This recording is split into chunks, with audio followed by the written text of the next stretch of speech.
तो हेलो दोस्तों, आज बात करने वाले हैं संविधान के कुछ महत्वपूर्ण अनुच्छेद के बारे में। किस अनुच्छेद में हमें किस चीज़ का अधिकार दिया गया है। तो चलिए वीडियो को स्टार्ट करते हैं। तो सबसे पहले आज है अनुच्छेद 1। अनुच्छेद 1 यह बताता है कि भारत जो है वो एक राज्यों का संघ है। अनुच्छेद 3 संसद द्वारा किसी राज्य का नए नाम तथा नए राज्यों का गठन एवं सीमा में परिवर्तन करने का अधिकार देता है। नेक्स्ट है आपका अनुच्छेद 5। अनुच्छेद 5 नागरिकता से संबंधित है। अनुच्छेद 12 राज्य शब्दों का परिभाषा। अनुच्छेद 14 विधि के समक्ष समानता। अनुच्छेद 15 धर्म, जाति, लिंग आदि के आधार पर भेदभाव निषेध। यह हमें अधिकार देता है कि सार्वजनिक स्थानों पर समान अधिकार, जैसे दुकान, होटल या सार्वजनिक मनोरंजन स्थान, कुआं, तालाब, सड़क आदि, इन सभी चीज़ों का उपयोग सभी नागरिक बिना भेदभाव के कर सकेंगे। यह अधिकार हमें अनुच्छेद 15 देता है। अनुच्छेद 16 सार्वजनिक रोजगार में समान अवसर।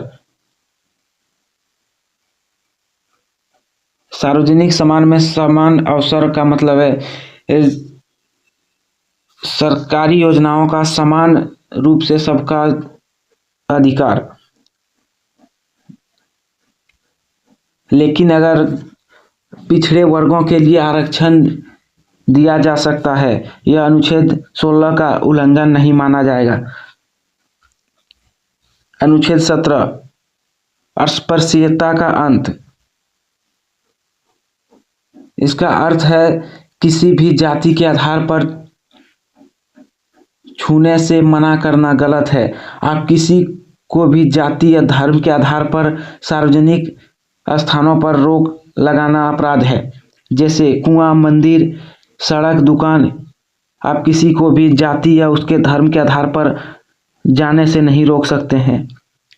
यह अधिकार हमें अनुच्छेद 17 देता है। अनुच्छेद 18 उपाधि का अंत। सरकार किसी को विशेष उपाधि नहीं दे सकती है, जैसे राजा, महाराजा इत्यादि। अनुच्छेद 19 के तहत हमें 6 प्रकार की स्वतंत्रताएं दी गई है, जैसे बोलने की स्वतंत्रता, सभा, संगठन, आवागमन, निवास, व्यवसाय। तो पहला है बोलने का अधिकार। दूसरा शांतिपूर्ण और बिना हथियार के एकत्र होने का अधिकार। आप कहीं भी सभा लगा सकते हैं शांतिपूर्ण से। संघ या संगठन। चौथा है भारत में कहीं भी घूम सकते हैं। आपको यह अधिकार मिला है कि आप अगर किसी दूसरे राज्य के हैं तो आप दूसरे राज्य में जाके घूम सकते हैं, आपको कोई भी रोक नहीं सकता है। यह अधिकार हमें अनुच्छेद 19 देता है। छठा है कोई भी व्यवसाय या व्यापार पेशा आप चुन सकते हैं, जैसे आप कोई भी व्यापार कर सकते हैं पूरे भारत में, या जो लीगल हो।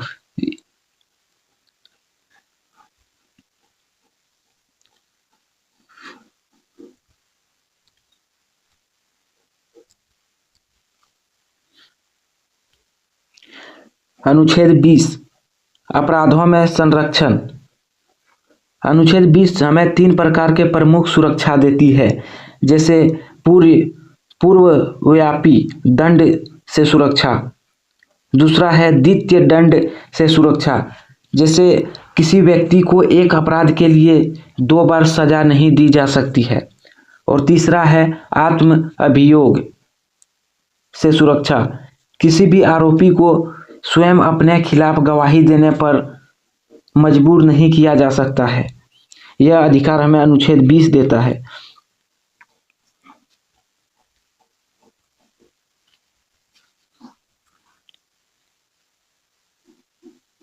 अनुच्छेद 21 जीवन और व्यक्तिगत स्वतंत्रता का संरक्षण। यह हमें बताता है कि हर व्यक्ति को सुरक्षित, सम्मानजनक और स्वतंत्र जीवन जीने का अधिकार है। यह अधिकार हमें अनुच्छेद 21 देता है।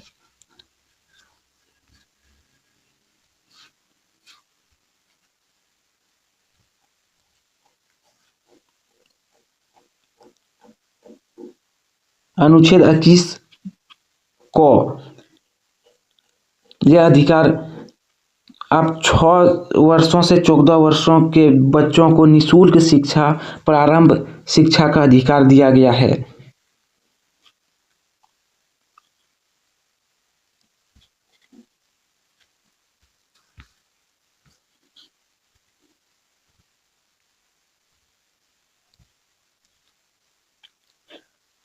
अगला है अनुच्छेद 22 कुछ दशाओं में गिरफ्तारी व निरोध से संरक्षण।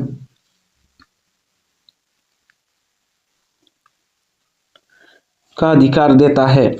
यदि किसी व्यक्ति को गिरफ्तार किया जाता है तो उसे कुछ अधिकार दिए जाते हैं, जैसे गिरफ्तारी का कारण बताने का अधिकार। जैसे आपको पता नहीं है कि आपको क्यों गिरफ्तार किया जा रहा है, तो आप पुलिस वालों से पूछ सकते हैं कि आपको किस वजह से गिरफ्तार किया जा सकता है। यह अधिकार आपको अनुच्छेद 22 में दिया गया है।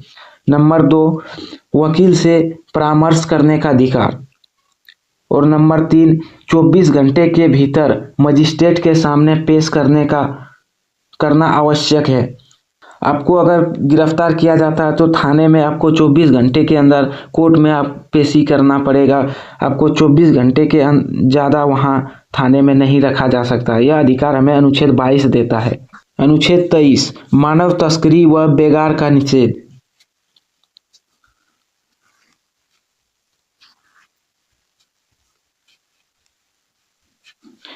अनुच्छेद 24 14 वर्ष से कम उम्र के बच्चों से खतरनाक कार्य, मुश्किल कारखानों में कार्य करने पर रोक। यह अनुच्छेद 24 हमें अधिकार देता है। अगर आप 14 वर्ष से कम उम्र के बच्चों को खतरनाक कारखानों में काम करवाते हैं तो आपके ऊपर कानून कार्यवाही की जाएगी। अनुच्छेद 26 धार्मिक कार्यों के प्रबंध की स्वतंत्रता। यदि कोई धार्मिक स्थान अपना मंदिर, मस्जिद, गुरुद्वारा या चर्च स्वयं संचालित करना चाहती है तो उसे यह अधिकार अनुच्छेद 26 देता है। अनुच्छेद 29 अल्पसंख्यक वर्गों के हितों का संरक्षण।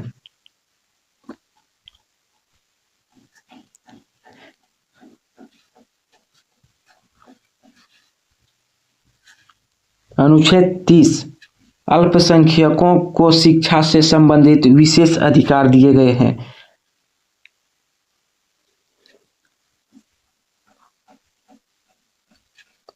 अनुच्छेद 32 संवैधानिक उपचार का अधिकार। और अनुच्छेद 32 को संविधान का आत्मा भी कहा जाता है।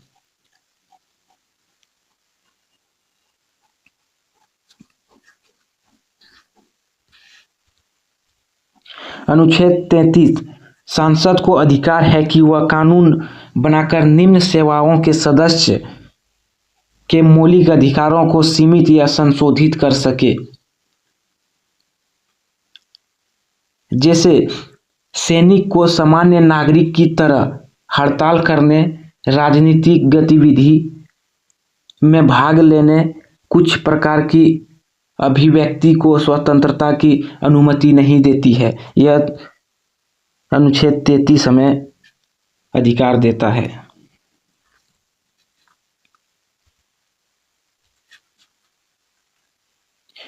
अनुच्छेद 34 जब किसी क्षेत्र में मार्शल लॉ लागू किया जाता है, जब किसी क्षेत्र में सामान्य प्रशासन व्यवस्था विफल हो जाती है, तब यह कानून व्यवस्था बनाए रखने के लिए सेना को नियंत्रण सौंप दिया जाता है।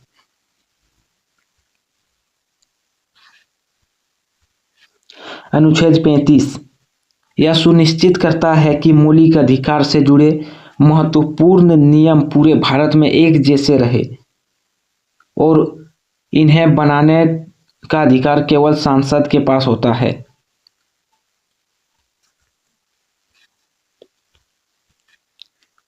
अनुच्छेद 40 ग्राम पंचायत का संगठन। अनुच्छेद 44 नागरिकों के लिए एक समान सिविल संहिता।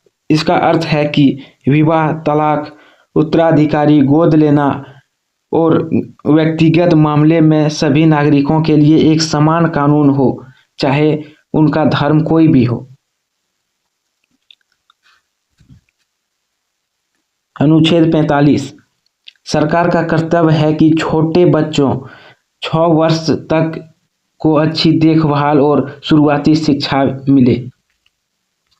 अनुच्छेद 48 कृषि और पशुपालक का संगठन। अनुच्छेद 48 का पर्यावरण और वन्य जीवों की रक्षा।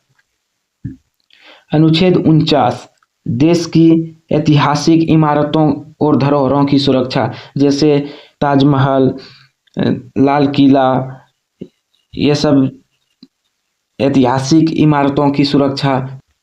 अनुच्छेद 50 न्यायपालिका और कार्यपालिका का पृथकीकरण। तो आज के लिए इतना ही।